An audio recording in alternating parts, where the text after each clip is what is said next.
जय श्री कृष्णा, राधे राधे। आज की कथा में आप सभी भक्तों का हार्दिक स्वागत है। भगवान श्री कृष्ण और श्रीमती राधा रानी की कृपा सदैव आप और आपके समस्त परिवार पर बनी रहे। 3 जनवरी 2026 आज दिन है शनिवार और आज आप सुनेंगे पौष मास की कथा का 30वां अध्याय। पौष मास में प्रतिदिन की कथा सुनने के लिए सभी भक्तों का बहुत बहुत आभार। दोस्तों, आज की कथा में आप सुनेंगे नाम जप की महिमा और आज की ये कहानी है कुबा जी महाराज की। कुबा जी महाराज, जिनका नाम उनके गुरुदेव ने केवल राम जी रखा था। कुबा जी महाराज एक कुम्हार थे। उन्होंने श्री कृष्णदास पयहारी जी के सत्संग में जाना शुरू किया और उन्हें सद्गुरु के रूप में वरण किया। जाति से वे कुम्हार थे, लेकिन उनकी स्थिति महान संतों के समान हो गई थी। वे संतों की सेवा में लीन रहा करते थे। उन्होंने समझ लिया कि संत सेवा ही भगवत कृपा की प्राप्ति का मुख्य साधन है। तो यदि संतों की आराधना की जाए तो भगवान को प्राप्त करना सहज हो जाता है। कोई भी वैष्णव हो या फिर संत हो, अगर उनके घर आता तो वे उनका आदर पूर्वक सत्कार करते थे और इसलिए उनके घर में साधु संतों का आना जाना लगा ही रहता था। वे महीने में केवल 30 बर्तन बनाते थे और उनमें से भी रोज केवल एक ही बर्तन बेचते थे और इस छोटी सी कमाई से ही वे अपने पूरे परिवार का भरण पोषण किया करते थे। और इसके बाद जो भी धन बच जाता था वो शेष धन वे संतों की सेवा में लगाते थे। वे अधिक बर्तन इसलिए नहीं बनाते थे कि उनका मत था कि यदि हम अधिक व्यापार और सांसारिक गतिविधियों में उलझ जाएंगे तो हमारा मन आंतरिक भजन में नहीं लगेगा। अब एक दिन की बात है कि उनके घर में बहुत सारे संतों की मंडली आई, परंतु उनके घर में संतों की सेवा के लिए कोई व्यवस्था ही नहीं थी। उन्होंने पत्नी से कहा कि अब तो हमें किसी से उधार लेना पड़ेगा, क्योंकि संत आए हैं और वे भूखे तो नहीं रह सकते। वो चाहते तो ये भी कर सकते थे कि संतों से हाथ जोड़कर विनम्रतापूर्वक कह देते कि उनके पास भोजन की कोई व्यवस्था नहीं है, लेकिन उनके प्रेमी हृदय ने यह स्वीकार नहीं किया। उन्होंने सोचा कि संतों की सेवा के लिए यदि ऋण भी लेना पड़े तो कोई दोष नहीं है। ऐसा विचार करके वे एक महाजन के पास गए और कहा, हमारे घर 20-25 संत आए हैं तो हमें उनके लिए भोजन सामग्री चाहिए। कृपया हमें उधार दे दें, हम धीरे धीरे इसे चुका देंगे। अधिकांश महाजनों ने ये कहकर मना कर दिया कि ये तो गरीब आदमी है, इसे उधार देने का कोई लाभ नहीं। लेकिन एक चतुर महाजन ने कहा, तुम मेरा एक काम कर दो तो फिर तुम्हें जितनी भी सामग्री चाहिए उतनी सामग्री मैं तुम्हें दे सकता हूँ। तब कुबा जी महाराज ने पूछा कि आपका काम क्या है? महाजन ने कहा, हमारे कुएं की खुदाई का काम रुका हुआ है, यदि तुम उसे पूरा कर सको तो मैं तुम्हें संत सेवा के लिए सामग्री बिल्कुल दे दूंगा। ये सुनकर कुबा जी महाराज तो बहुत प्रसन्न हुए और उन्होंने सहमति दे दी कि ठीक है, मैं कुएं की खुदाई कर दूंगा। कुबा जी ने संतों की सेवा के लिए उधार लेना भी स्वीकार कर लिया। वे भक्तों की सेवा में इतने तन्मय थे कि उन्होंने सेवा की सामग्री ली और संतों की सेवा की। उनकी पत्नी भी इस सेवा में सहभागी बनी और फिर वे दोनों अर्थात कुबा जी और उनकी पत्नी दोनों ही तय किया हुआ कार्य करने के लिए वापस आए। वे खुदाई करते हुए फावड़े के साथ राम नाम का उच्चारण करते, पत्नी मिट्टी बाहर फेंकती और वे आपस में भी ईश्वर का नाम लेकर ही संवाद करते। उन्हें मेहनत करता हुआ देखकर महाजन को तो आनंद हो गया। वो सोचने लगा कि थोड़ी सी सामग्री देकर उसने उनसे बहुत बड़ा कार्य करवा लिया। अब जैसे जैसे फावड़ा चलता केवल राम जी सिया राम कहते थे और फिर मिट्टी निकालकर तसले में रखते और संकेत में अपनी पत्नी से कहते सिया राम अर्थात उठाओ। फिर वे कहते सिया राम और वह मिट्टी उठाती। तो इस प्रकार वे दोनों एक एक कदम आगे बढ़ते। अब वे कुआं खोदने में इतना तल्लीन हो गए कि खुदाई के दौरान मिट्टी खिसकने लगी, क्योंकि चारों ओर रेतीली मिट्टी थी। कुछ ही समय में हजारों मन मिट्टी खिसक गई। कुआं गहरा हो चुका था और अब बस पानी निकलने की देर थी कि अचानक ही ऊपर की पहाड़ी धंस गई और केवल राम जी मिट्टी के नीचे दब गए। अब मिट्टी इतनी तेज गिरी कि चारों ओर बस धूल ही धूल थी। अब किसी को भी ये संभव नहीं लग रहा था कि वे जीवित बचेंगे। उनकी पत्नी को समझाया गया कि अब तो कुछ भी संभव नहीं, लेकिन वे धैर्यवान थीं। उन्होंने इसे प्रभु की इच्छा और अपने प्रारब्ध का फल माना। 1 महीने तक कोई भी उस स्थान के पास नहीं गया, क्योंकि यह एक बहुत ही दुखद घटना थी। 1 महीना बीत गया और तभी उधर से गुजरने वाले कुछ लोगों ने अचानक ही नाम ध्वनि सुनी, सियाराम, सियाराम, सियाराम। यह ध्वनि अत्यंत आनंददायक थी। अब जो भी उस स्थान के पास गया वह इस नाम ध्वनि को सुनकर रोमांचित हो उठा। यह कोई साधारण ध्वनि नहीं थी, यह गहन आध्यात्मिक ऊर्जा से भरी हुई थी। यात्रियों ने यह भी सुना कि सिर्फ नाम ही नहीं बल्कि मृदंग और करताल की ध्वनि भी आ रही थी। उसी समय उधर से एक राजा गुजरा, जिसने भीड़ देखकर पूछा कि यहाँ क्या हो रहा है। तो उन लोगों ने बताया कि यह वह स्थान है जहाँ केवल राम जी कुआं खोद रहे थे और मिट्टी के नीचे दब गए थे। राजा ने यह सुनते ही आदेश दिया कि तत्काल खुदाई करवाई जाए। लोगों ने कहा कि इतनी गहरी मिट्टी के नीचे भला कोई जीवित कैसे रह सकता है, लेकिन नाम ध्वनि स्पष्ट रूप से सुनाई दे रही थी। जब मिट्टी हटानी शुरू की गई तो एक गुफा जैसी संरचना दिखाई दी। अब यहाँ प्रभु की कृपा देखिए कि जहाँ केवल राम जी बैठे हुए थे वहाँ मिट्टी नीचे तक नहीं गिरी थी बल्कि ऊपर ही रुक गई थी। यह एक चमत्कार था। जब सभी ने देखा तो पाया कि केवल राम जी आरामदायक मुद्रा में बैठे हुए थे और जोर जोर से सियाराम सियाराम का नाम जप कर रहे थे। उनके पास सुंदर पात्र में भोजन रखा था और जल भी रखा था। अब प्रश्न ये था कि ये भोजन और जल वहाँ कैसे पहुँचा। सोचिए, यदि किसी लिफ्ट में बिजली चली जाए तो कितनी घबराहट होती है, लेकिन ये भक्त तो एक गहरे कुएं में बैठे हुए थे और न केवल जीवित थे बल्कि पूर्णतः आनंद में मगन भी थे। यह उनकी अटूट भक्ति और प्रभु के नाम पर दृढ़ विश्वास का परिणाम था। यह नाम जप का प्रभाव था कि उन्होंने किसी भी प्रकार की कोई घबराहट महसूस नहीं की। जो भक्त सच्चे मन से नाम जप करता है उसका पालन पोषण स्वयं प्रभु करते हैं।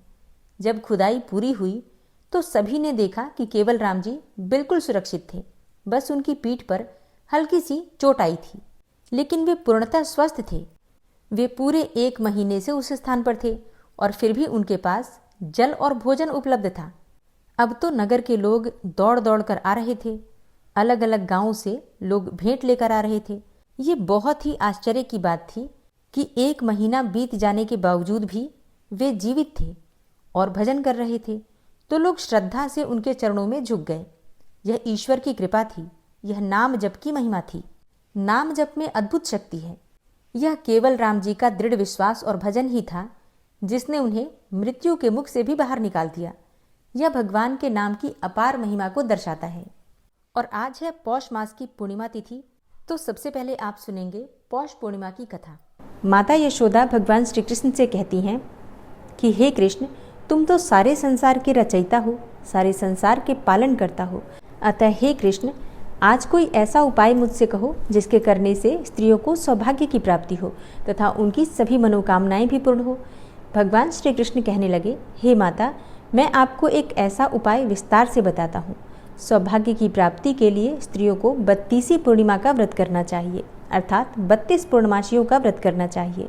भगवान श्री कृष्ण जी आगे कहने लगे कि हे माँ, इस धरती पर एक राजा था जिसका नाम चंद्रहास था।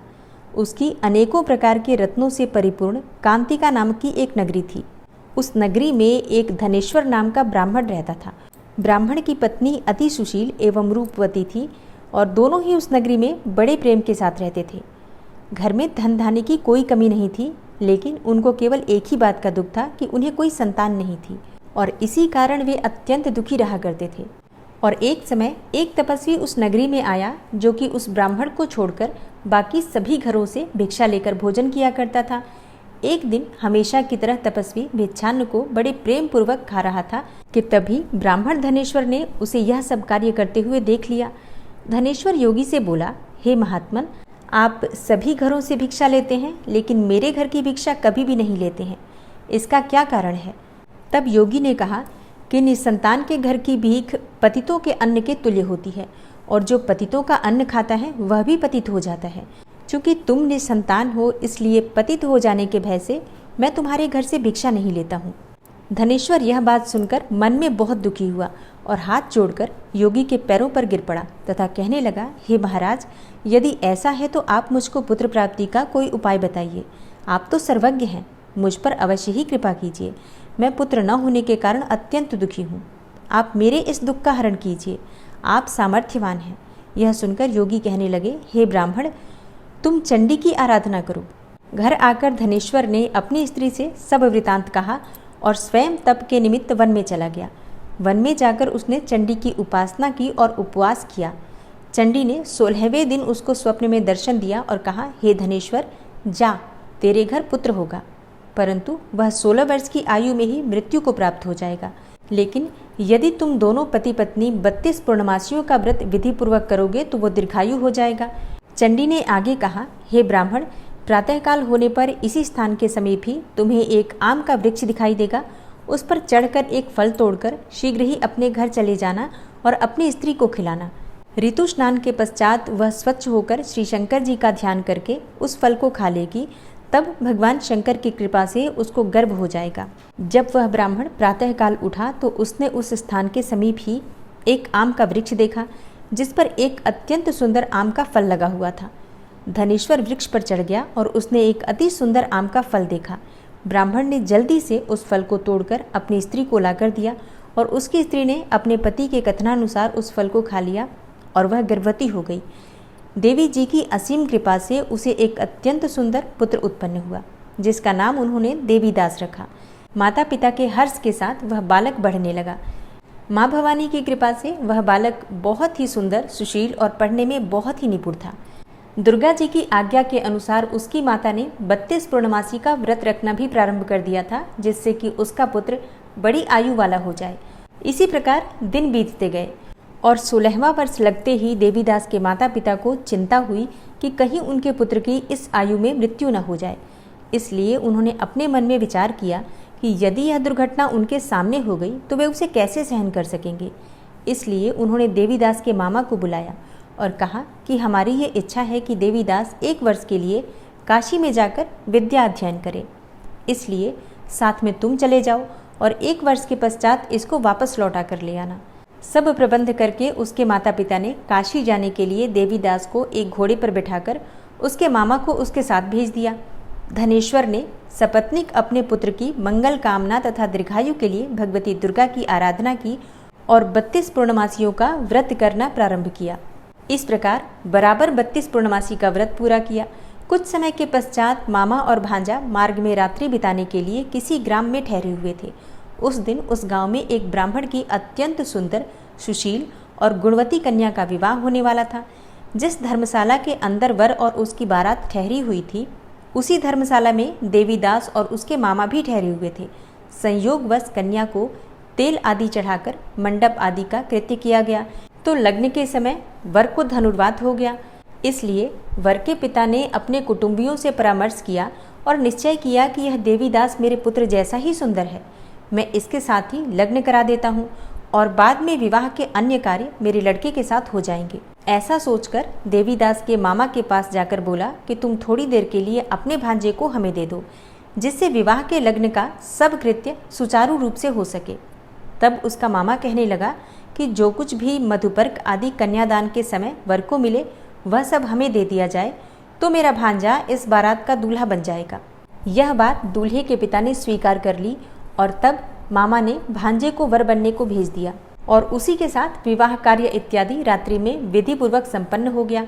देवीदास पत्नी के साथ भोजन नहीं कर सका और अपने मन में सोचने लगा कि न जाने यह कैसी स्त्री होगी। वह एकांत में इसी सोच में पड़ गया तथा उसकी आंखों में आंसू भी आ गए। तब वधू ने पूछा कि क्या बात है, आप इतने दुखी क्यों हो रहे हो। तब उसने सब बातें जो वर के पिता और उसके मामा के बीच हुई थी कन्या को बतला दी। तब कन्या कहने लगी कि यह ब्रह्म विवाह के विपरीत कैसे हो सकता है। देव, ब्राह्मण और अग्नि के सामने मैंने आपको ही अपना पति बनाया है, इसलिए आप ही मेरे पति हैं। मैं आपकी ही पत्नी रहूंगी, किसी अन्य की कदापि नहीं। तब देवीदास ने कहा, ऐसा मत करिए, क्योंकि मेरी आयु बहुत थोड़ी है। मेरे मरने के बाद आपकी क्या गति हो सकती है। इन बातों को अच्छी तरह विचार कर लो। परंतु वह दृढ़ विचार वाली थी और बोली कि जो आपकी गति होगी वही मेरी भी गति होगी। हे स्वामी, आप उठिए और भोजन करिए, आप निश्चय ही भूखे होंगे। उसके बाद देवीदास और उसकी पत्नी दोनों ने भोजन किया और शेष रात्रि में वे सोते रहे। प्रातःकाल देवीदास ने अपनी पत्नी को 3 नगों से जड़ी हुई एक अंगूठी दी, एक रुमाल दिया और बोला, हे प्रिय, इसे लो और संकेत समझकर स्थिर चित्त हो जाओ। यदि मैं जीवित रहा तो मैं अवश्य ही वापस आऊँगा और यदि नहीं आया तो समझ लेना कि मेरी मृत्यु हो गई है। यह समझाकर वह चला गया। प्रातःकाल होते ही वहाँ पर गाजे बाजे बजने लगे और जिस समय विवाह के कार्य समाप्त करने के लिए वर तथा सब बाराती मंडप में आए तो कन्या ने वर को भली प्रकार से देखा और अपने पिता से कहा कि यह मेरा पति नहीं है, मेरा पति वही है जिसके साथ रात्रि में मेरा पाणी ग्रहण हुआ था। इसके साथ मेरा विवाह नहीं हुआ है। यदि यह वही है तो बताए कि मैंने इसको क्या दिया था। मधुपर्क और कन्यादान के समय जो मैंने भूषण आदि दिए थे उन्हें दिखाए तथा रात्रि में जो मैंने क्या गुप्त बातें कही थी वह सब भी सुनाई। तो पिता ने उसके कथनानुसार वर को बुलाया और कन्या की यह सब बातें सुनकर वह कहने लगा कि मैं कुछ नहीं जानता। इसके पश्चात लज्जित होकर वह चला गया और सारी बारात भी अपमानित होकर वापस लौट गई। इस प्रकार देवीदास काशी चला गया और जब कुछ समय बीत गया तो काल से प्रेरित होकर एक सर्प रात्रि के समय उसको काटने के लिए वहाँ पर आया, परंतु व्रत के प्रभाव से उसको काट नहीं पाया क्योंकि पहले ही उसकी माता ने 32 पूर्णिमा का व्रत रखा था। इसके बाद मध्याह्न के समय स्वयं काल वहाँ पर आया और उसके शरीर से प्राणों को निकालने का प्रयत्न करने लगा, जिससे वह मूर्छित होकर पृथ्वी पर गिर पड़ा।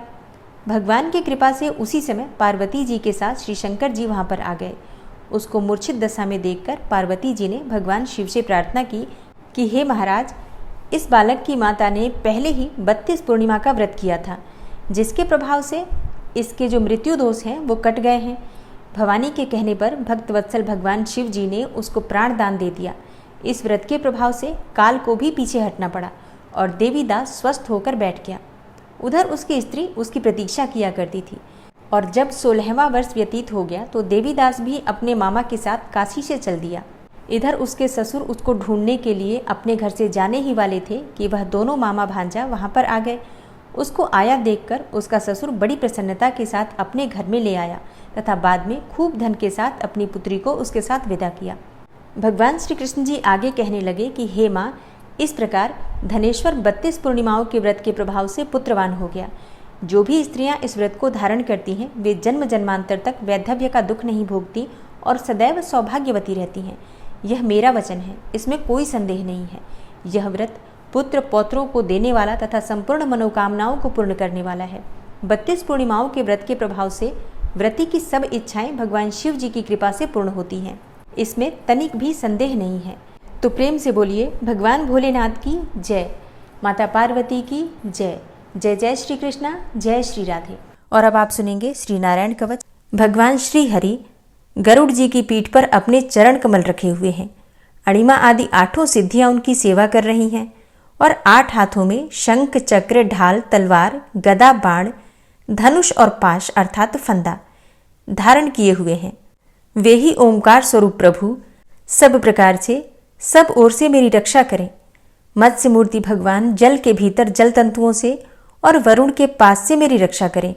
माया से ब्रह्मचारी रूप धारण करने वाले वामन भगवान स्थल पर और विश्वरूप श्री त्रिविक्रम भगवान आकाश में मेरी रक्षा करें।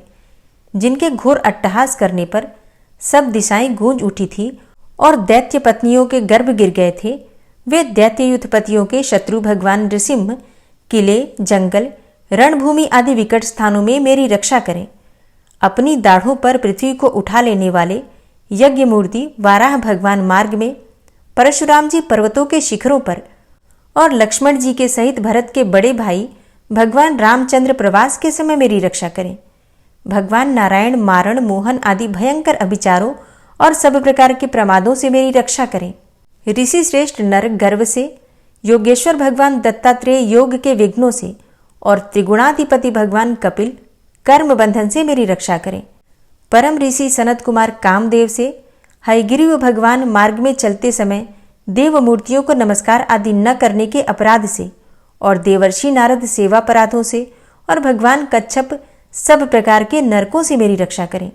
भगवान धन्वंतरी कुपथ्य से, जितेंद्र भगवान ऋषभदेव सुख दुख आदि भयदायक द्वंद्वों से, यज्ञ भगवान लोकापवाद से और बलराम जी मनुष्यकृत कष्टों से और श्री शेष जी क्रोधवश नामक सर्पों के गणों से मेरी रक्षा करें। भगवान श्री कृष्ण द्वैपायन व्यास जी अज्ञान से तथा बुद्धदेव पाखंडियों से और प्रमाद से मेरी रक्षा करें। धर्म रक्षा करने वाले महान अवतार धारण करने वाले भगवान कल्कि पाप बहुल कलिकाल के दोषों से मेरी रक्षा करें। प्रातःकाल भगवान केशव अपनी गदा लेकर, कुछ दिन चढ़ जाने पर भगवान गोविंद अपनी बांसुरी लेकर, और दोपहर के पहले भगवान नारायण अपनी तीक्ष्ण शक्ति लेकर, और दोपहर को भगवान विष्णु चक्रराज सुदर्शन लेकर मेरी रक्षा करें। तीसरे पहर में भगवान मधुसूदन अपना प्रचंड धनुष लेकर मेरी रक्षा करें, और सायंकाल में ब्रह्मा आदि त्रिमूर्तिधारी माधव, सूर्यास्त के बाद ऋषिकेश, अर्धरात्रि के पूर्व तथा अर्धरात्रि के समय अकेले भगवान पद्मनाभ मेरी रक्षा करें। रात्रि के पिछले प्रहर में श्रीवत्स लांछन श्रीहरि, उषा काल में खड्गधारी भगवान जनार्दन, और सूर्योदय से पूर्व श्री दामोदर, और संपूर्ण संध्याओं में काल मूर्ति भगवान विश्वेश्वर मेरी रक्षा करें। हे सुदर्शन, आपका आकार चक्र रथ के पहिए की तरह है। आपके किनारे का भाग प्रलयकालीन अग्नि के समान अत्यंत तीव्र है। आप भगवान की प्रेरणा से सबोर घूमते रहते हैं। जैसे आग वायु की सहायता से सूखे घास फूस जला डालती है, वैसे ही आप हमारी शत्रु सेना को शीघ्र से जला दीजिए। हे कौमुद की गदा, आपसे छूटने वाली चिंगारियों का स्पर्श वज्र के समान असह्य है। आप भगवान अजित की प्रिया हैं और मैं उनका सेवक हूँ। इसलिए आप कुष्मांड, विनायक, यक्ष, राक्षस, भूत और प्रेत आदि ग्रहों को अभी कुचल डालिए तथा मेरे शत्रुओं को चूर चूर कर दीजिए। हे शंखश्रेष्ठ, आप भगवान श्री कृष्ण के फूंकने से भयंकर शब्द करके मेरे शत्रुओं का दिल दहला दीजिए एवं यातुधान, प्रमथ, प्रेत, मातृका, पिशाच तथा ब्रह्म राक्षस आदि भयावने प्राणियों को यहाँ से तुरंत भगा दीजिए। भगवान की श्रेष्ठ तलवार, आपकी धार बहुत तीक्ष्ण है। आप भगवान की प्रेरणा से मेरे शत्रुओं को छिन्न भिन्न कर दीजिए। भगवान की प्यारी ढाल, आप में सैकड़ों चंद्राकार मंडल है। आप पाप दृष्टि, पापात्मा शत्रुओं की आंखें बंद कर दीजिए और उन्हें सदा के लिए अंधा बना दीजिए। सूर्य आदि ग्रह, धूमकेतु, पुच्छल तारे आदि केतु, दुष्ट मनुष्य, सर्प आदि रेंगने वाले जंतु, दाढ़ों वाले हिंसक पशु, भूत प्रेत आदि तथा पापी प्राणियों से हमें जो भय हो और जो हमारे मंगल के विरोधी हो, वे सभी भगवान के नाम, रूप तथा आयुधों का कीर्तन करने से तत्काल नष्ट हो जाएं। बृहद, रथंतर आदि सामवेदीय स्तोत्रों से जिनकी स्तुति की जाती है, वे वेद मूर्ति भगवान गरुड़ और विश्वक्सेन जी अपने नामोच्चारण के प्रभाव से हमें सब प्रकार की विपत्तियों से बचाएं। श्रीहरि के नाम, रूप, वाहन, आयुध तथा श्रेष्ठ पार्षद हमारी बुद्धि, इंद्रिय, मन और प्राणों को सब प्रकार की आपत्तियों से बचाएं। जितना भी कार्य अथवा कारण रूप जगत है, वह वास्तव में भगवान ही है। इस सत्य के प्रभाव से हमारे सारे उपद्रव नष्ट हो जाएं। जो लोग ब्रह्म और आत्मा की एकता का अनुभव कर चुके हैं, उनकी दृष्टि में भगवान का स्वरूप समस्त विकल्पों से रहित है, भेदों से रहित है। फिर भी वे अपनी माया शक्ति के द्वारा भूषण, आयुध और रूप नामक शक्तियों को धारण करते हैं। यह बात निश्चित रूप से सत्य है। इस कारण सर्वज्ञ, सर्वव्यापक भगवान श्रीहरि सदा सर्वत्र सब स्वरूपों से हमारी रक्षा करें। जो अपने भयंकर अट्टहास से सब लोगों के भय को भगा देते हैं और अपने तेज से सबका तेज ग्रस लेते हैं, वे भगवान नृसिंह दिशा विदिशा में नीचे ऊपर बाहर भीतर सब ओर से हमारी रक्षा करें। हे देवराज इंद्र, मैंने तुम्हें यह नारायण कवच सुना दिया है। इस कवच से तुम अपने को सुरक्षित कर लो, बस फिर तुम अनायास ही सब दैत्य युद्धपतियों को जीत कर लोगे। इस नारायण कवच को धारण करने वाला पुरुष जिसको भी अपने नेत्रों से देख लेता है अथवा पैर से छू देता है, तत्काल समस्त भयों से वो मुक्त हो जाता है। जो इस वैष्णवी विद्या को धारण कर लेता है, उसे राजा, डाकू, प्रेत, पिशाच आदि और बाघ आदि हिंसक जीवों से कभी किसी प्रकार का भय नहीं होता।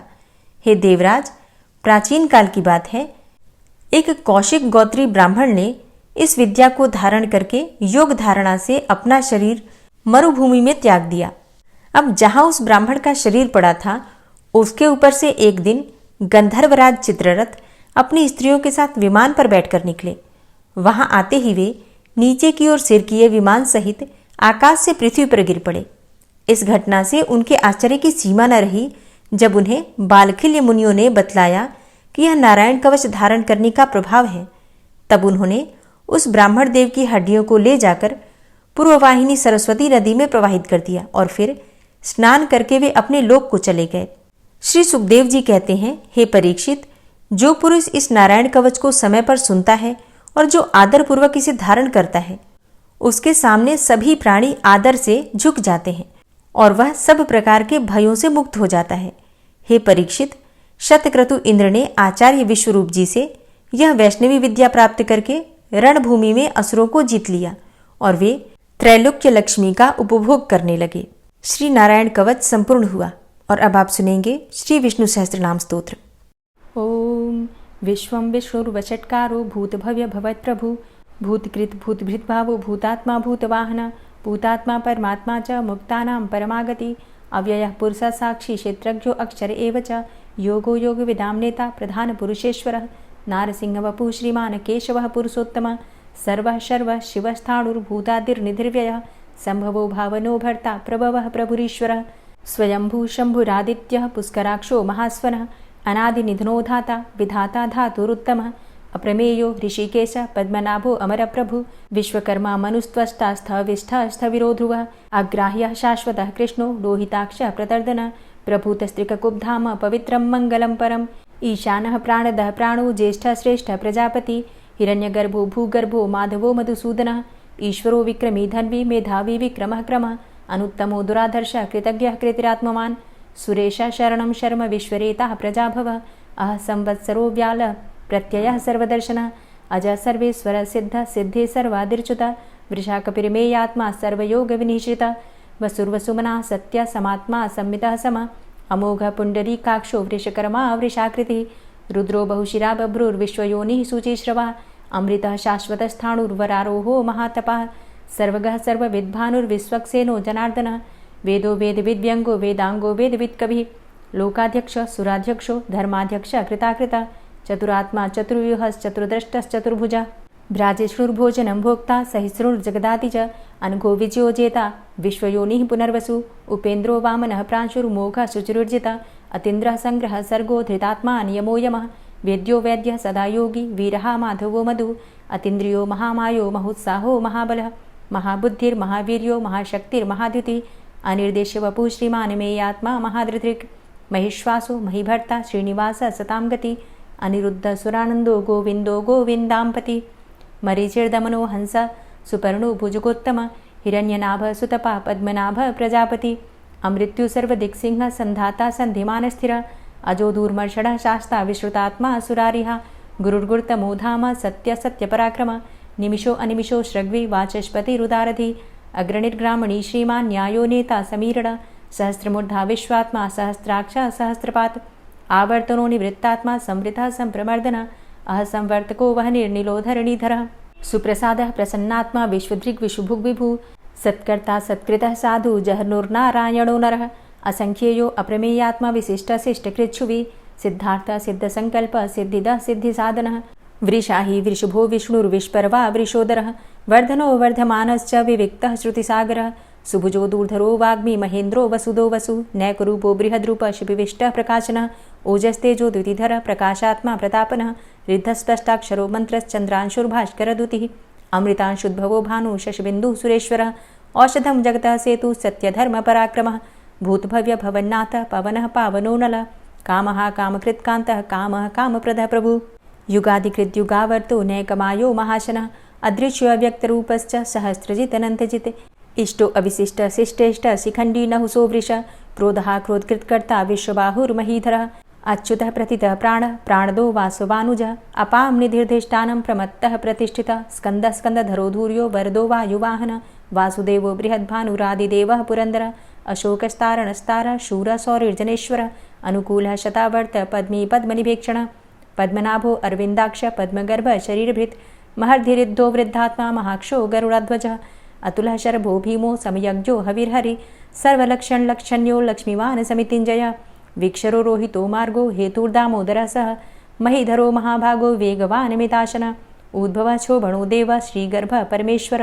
करणं कारणं कर्ता विकर्ता गहनो गुह व्यवसायो व्यवस्थान संस्थान स्थानदो ध्रुव परर्थी परमस्पस्तुष्ट पुष्ट सुभेक्षण रामो विरामो विरजो मार्गो नेयो नयोनयः वीर शक्तिमतां श्रेष्ठो धर्मो धर्मविदुत्तमः वैकुण्ठः पुरुषः प्राणः प्राणदः प्रणवः पृथु हिरण्यगर्भः शत्रुघ्नो व्याप्तो वायुरुधोक्षजः ऋतुः सुदर्शनः कालः परमेष्ठी परिग्रहः उग्रः संवत्सरो दक्षो विश्रामो विश्वदक्षिणः विस्तारस्थावरस्थाणु प्रमाणं बीजमव्ययम् अर्थो अनर्थो महाकोशो महाभोगो महाधनः अनिर्विण्णः स्थविष्टोऽभू धर्मयुपो महामख नक्षत्रनेमिर्नक्षत्री क्षमा क्षामः समीहनः यज्ञ इज्जो महेज्यश्च क्रतुः सत्रं सतां गतिः सर्वदर्शी विमुक्तात्मा सर्वज्ञो ज्ञानमुत्तमं सुव्रतः सुमुखः सुष्मा सुघोषः सुखदः सुहृतः मनोहरो जित्क्रोधो वीरबाहुर्विदारणः स्वापनः स्ववसो व्यापी नैकात्मानैककर्मकृत् वत्सरो वत्सलो वत्सी रत्नगर्भो धनेश्वरः धर्मगुप्त धर्मकृद्धर्मी सदसक्षरमक्षरम् अविज्ञाता सहस्रांसुर्विधाता कृतलक्षणः गभस्तिनेमिः सत्त्वस्थः सिंहो भूतमहेश्वरः आदिदेवो महादेवो देवेशो देवभृद्गुरुः उत्तरो गोपतिर्गोप्ता ज्ञानगम्यः पुरातनः शरीरभूतभृद्भोक्ता कपीन्द्रो भूरि दक्षिणः सोमभो अमृतपः सोमः पुरुजित पुरुषोत्तमः विनियोजयः सत्यसन्धो दाशाः सात्वतां पतिः जीवो विनयिता साक्षी मुकुन्दो अमितविक्रमः अम्भो निद्रणन्तात्मा महोदधीशयोऽन्तकः अजो महार्हः स्वाभाव्यो जितामित्रः प्रमोदनः आनन्दो नन्दनो नन्दः सत्यधर्मा त्रिविक्रमः महर्षि कपिलाचार्यः कृतज्ञो मेदिनीपतिः त्रिपदस्त्रिदशाध्यक्षो महाशृङ्गः कृतान्तकृत् महावराहो गोविन्दः सुखेणः कनकाङ्गदी गुह्यो गभीरो गहनो गुप्तश्चक्रगदाधरः वेधा स्वाङ्गो अजितः कृष्णो दृढः सङ्कर्षणोच्युतः वरुणो वारुणो वृक्षः पुष्कराक्षो महामनाः भगवान् भगानन्दी वनमाली हलायुधः आदित्यो ज्योतिरादित्यः सहिष्णुर्गतिसत्तमः सुधन्वाखण्ड परशुर्दारुणो द्रविडप्रदः दिविस्त्रिक्सर्वदृग्व्यासो वाचस्पतिर्योनिजः त्रिसामासामगः साम निर्वाणं भेषजम्भिषक्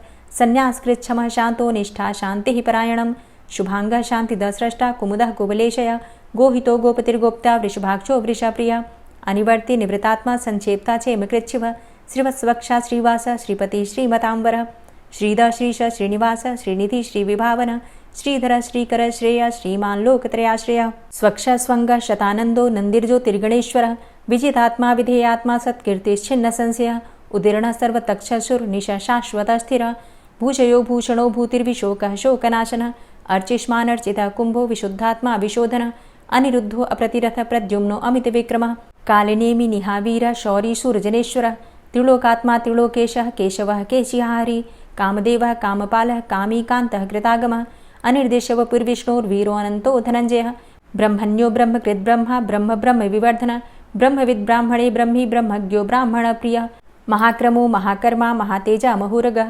महाक्रतुर्महायज्वा महायज्ञो महाहवि स्तव्यः स्तव प्रियः स्तोत्रं स्तुतिस्तोतारणप्रियः पूर्णः पुरैता पुण्यः पुण्यकीर्तिर्नामयः मनोजवस्तीर्थकरो वसुरेता वसुप्रदः वसुप्रदो वासुदेव वसुर्वसुमनाहवि सद्गतिः सत्कीर्तिः सत्ता सद्भूतिः सत्परायणः शूरसेनो यदुश्रेष्ठः सन्निवासः सुयामुनः भूतावासो वासुदेवः सर्वासु निलयोऽनलः दर्पः दर्पदो दृप्तो दूर्धरोथा पराजितः विश्वमूर्तिर्महामूर्तिर्दीप्तमूर्तिर्मूर्तिमान् अनेकमूर्तिरव्यक्तः शतमूर्तिः शताननः एको नैकः सवः किं यत्तत्पदमनुत्तमं लोकबन्धुर्लोकनाथो माधवो भक्तवत्सलः सुवर्णवर्णो हेमाङ्गो वराङ्गश्चन्दनाङ्गदी वीरः विषमः शून्यो घृताशीर चलश्चलः अमानीमानदोमान्यो लोकस्वामी त्रिलोकधृक् सुमेधा मेधजो धन्यः सत्यमेधाधराधरः तेजो वृषः द्वितिधरः सर्वशस्त्रभृताम्बरः प्रग्रहो निग्रहो व्यग्रो नैकशृङ्गो गदाग्रजः चतुर्मूर्तिश्चतुर्बाहुश्चतुर्व्यूहश्चतुर्गति चतुरात्मा चतुर्भावश्चतुर्वेदविदेकपात् समावर्तो अनिवृतात्मा दुर्जयो दुरतिक्रमः दुर्लभो दुर्गमो दुर्गो दुरावासो दुरारिहा शुभाङ्गो लोकसारङ्गः शुतन्तुस्तन्तुवर्धन इन्द्रकर्मा महाकर्मा कृतकर्मा कृतागमः उद्भवः सुन्दरः सुन्दो रत्ननाभः सुलोचनः अर्को वाजसनः शृङ्गी जयन्तः सर्वविजयी सुवर्णबिन्दुरक्षोभ्य सर्वभागीश्वरेश्वरः महाह्रदो महागर्तो महाभूतो महानिधि कुमुदः कुन्दरः कुन्दः पर्जन्यः पावनो नीलः अमृताशो अमृतवपुः सर्वज्ञः सर्वतोमुखः सुलभः सुव्रतः सिद्धः शत्रुजित् शत्रुतापनः न्यग्रोधो दुम्बरो अस्वस्थश्चाणुरान्ध्रनिषूदनः सहस्रार्चिः सप्तजिह्वः सप्तैधा सप्तवाहनः अमूर्तिरणघो अचिन्त्यो भयकृद्भयनाशनः अणुर्बृहत्कृशः स्थूलो गुणभृन्निर्गुणो महान् अधृतः स्वधृतः स्वास्य प्राग्वंशो वंशवर्धनः भारभृतिकथितो योगी योगी स सर्वकामद आश्रमश्रमण क्षाम सुपर्णो वायुवाहन धनुर्धरोर्धनुर्वेदो दण्डोदमयितादम अपराजितः सर्वसहो नियन्ता नियमो यमः सत्त्ववान् सात्विकः सत्य सत्यधर्मपरायण अभिप्रायः प्रियार्होर्ह प्रियकृत् प्रीतिवर्धनः विहाय सगतिर्ज्योति सुरुचिर्हुद्भुग्विभु रविर्विलोचनः सूर्य सविता रविलोचनः अनंतो हुद्भुग्भोक्ता सुखदो नैकजोग्रज अनिर्विण्ण सदामर्षि लोकाधिष्ठानमद्भुतः सनात सनातन्तमः कपिलः कपिरप्यय स्वस्तिदा स्वस्तिकृत् स्वस्ति स्वस्तिभुक् स्वस्ति दक्षिणः रौद्रः कुण्डली चक्रे विक्रमयुर्जितशासनः शब्दातिगा शब्दशः शिशिरः शर्वरीकर अक्रूरः पेशलो दक्षो दक्षिणः क्षमिणाम्बर विद्वतमो वितभय पुण्यश्रवणकीर्तन उत्तारणो दुष्कृतिः पुण्यो दुःस्वप्ननाशन वीरहारक्षण संतो जीवनः पर्यवस्थितः अनन्तरूपो अनन्तसृर्जितमन्युर्भयापः चतुरश्रो गभीरात्मा विदिशो व्यादिशो दिश अनादिर्भूर्भुवो लक्ष्मीः सुवीरो रुचिराङ्गद जननो जन्मादिर्भीमो भीमपराक्रम आधारनीलयो धाता पुष्पहासः प्रजागर ऊर्ध्वगः सत्पथाचारः प्राणदः प्रणमापण प्रमाणं प्राणनीलयः प्राणभृत् प्राणजीवनः तत्त्वं तत्त्वविदेकात्मा जन्म मृत्यु जरातिग पूर्वस्वस्तरुस्तार सविता प्रपितामह यज्ञो यज्ञपतिर्यज्वा यज्ञांगो यज्ञवाहन यज्ञभृद्यज्ञ यज्ञभुग्यज्ञसाधन यज्ञान्तिकृद्यज्ञ गुह्यमन्यमन्नादेव च आत्मयोनिः स्वयं जातो वैखानः सामगायन देवकी नन्दन स्रष्टा क्षितिसः पापनाशन शङ्खभृन्नन्दकी चक्री शारङ्गधन्वा गदाधरः रथांगपाणिरक्षोभ्य सर्वप्रहरणायुध ओम नमः। और अब आप सुनेंगे श्री तुलसी चालीसा। श्री तुलसी महारानी करु विनय सिरनाय, जो मम हो संकट विकट दीजे मात नशाय। नमो नमो तुलसी महारानी, महिमा अमित न जाए बखानी। दियो विष्णु तुमको सन्माना, जग में छायो सुयस महाना। विष्णु प्रिया जय जयति भवानी, तिहु लोक की हो सुख खानी। भगवत पूजा करे जो कोई, बिना तुम्हारे सफल न होई। जिन घर तव नहीं होय निवासा, उस घर कर ही विष्णु नहीं बासा। करें सदा जो तव नित सुमिरन, तेहि के काज होय सब पूरन। कार्तिक मास महात्म तुम्हारा, ताको जानत सब संसारा। तव पूजन जो करे कुंवारी, पावे सुंदर वर सुकुमारी। करे जो पूजा नित प्रति नारी, सुख संपत्ति से होय सुखारी। वृद्धा नारी करे जो पूजन, मिले भक्ति होवे पुलकित मन। श्रद्धा से पूजे जो कोई, भवनिधि से तर जावे सोई। कथा भागवत यज्ञ करावे, तुम बिन नहीं सफलता पावे। छायो तब प्रताप जग भारी, ध्यावत तुम्हीं सकल चित धारी। तुम्ही मात यंत्रन तंत्रन में, सकल काज सिद्धि होवे क्षण में। औषधि रूप आप हो माता, सब जग में तव यश विख्याता। देव ऋषि मुनि और तपधारी, करत सदा तव जय जयकारी। वेद पुराणन तव यश गाया, महिमा अगम पार नहीं पाया। नमो नमो जय जय सुख कारणी, नमो नमो जय दुख निवारणी। नमो नमो सुख संपत्ति देनी, नमो नमो अघ काटन चेनी।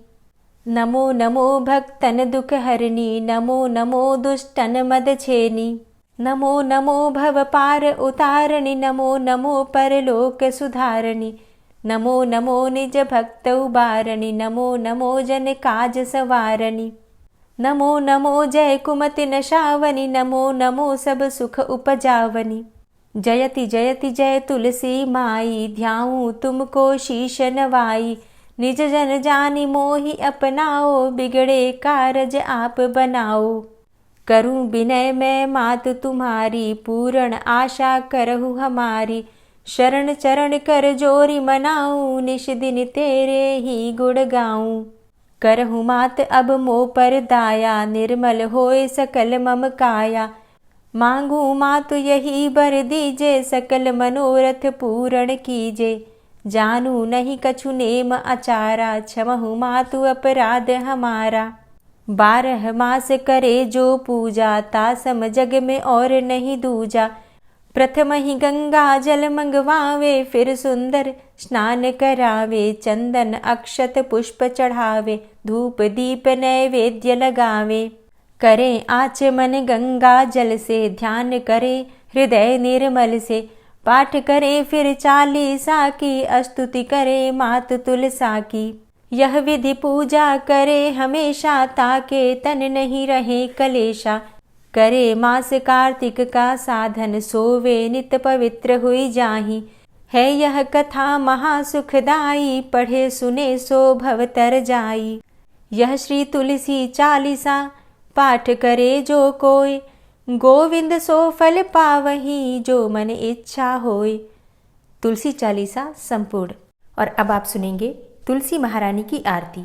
तुलसी महारानी नमो नमो, हरि की पटरानी नमो नमो। तुलसी महारानी नमो नमो, हरि की पटरानी नमो नमो। धन्य तुलसी पूर्ण तप कीनो, धन्य तुलसी पूर्ण तप कीनो। शालिग्राम की बनी पटरानी नमो नमो। तुलसी महारानी नमो नमो, हरि की पटरानी नमो नमो। जाके पत्र मंजरी कोमल, जाके पत्र मंजरी कोमल। श्रीपति कमल चरण लपटानी नमो नमो, हरि की पटरानी नमो नमो। तुलसी महारानी नमो नमो। धूप दीप नैवेद्य आरती, धूप दीप नैवेद्य आरती। पुष्पन की वर्षा बरसानी नमो नमो, हरि की पटरानी नमो नमो। तुलसा महारानी नमो नमो। 56 भोग 36 व्यंजन, 56 भोग 36 व्यंजन। बिन तुलसा हरि एक न मानी नमो नमो। तुलसी महारानी नमो नमो, हरि की पटरानी नमो नमो। सभी सखी मैया तेरो यश गावे, सभी सखी मैया तेरो यश गावे। भक्ति दान दीजे महारानी नमो नमो। तुलसा महारानी नमो नमो, हरि की पटरानी नमो नमो। नमो नमो तुलसा महारानी, नमो नमो तुलसी महारानी। तुलसी महारानी नमो नमो, हरि की पटरानी नमो नमो। तुलसी महारानी नमो नमो, हरि की पटरानी नमो नमो। प्रेम से बोलिए तुलसी मैया की जय। सकट चौथ और गुप्त नवरात्रि के विषय में जानना चाहते हैं तो चैनल पर वीडियो अपलोड हो चुकी है, ज़रूर देख लीजिए। चैनल पर पहली बार आए हैं और अगर अभी तक आपने चैनल को सब्सक्राइब नहीं किया है तो आज की वीडियो अगर आपको अच्छी लगे तो चैनल को सब्सक्राइब कर लीजिए और बेल आइकन को ज़रूर प्रेस कर लीजिए। तो इससे ये होगा कि इस चैनल पर आने वाली सभी वीडियोज़ की नोटिफिकेशन आपको सही समय पर प्राप्त होगी। मिलती हूँ मैं आपसे अगली वीडियो में, तब तक के लिए जय श्री राधे।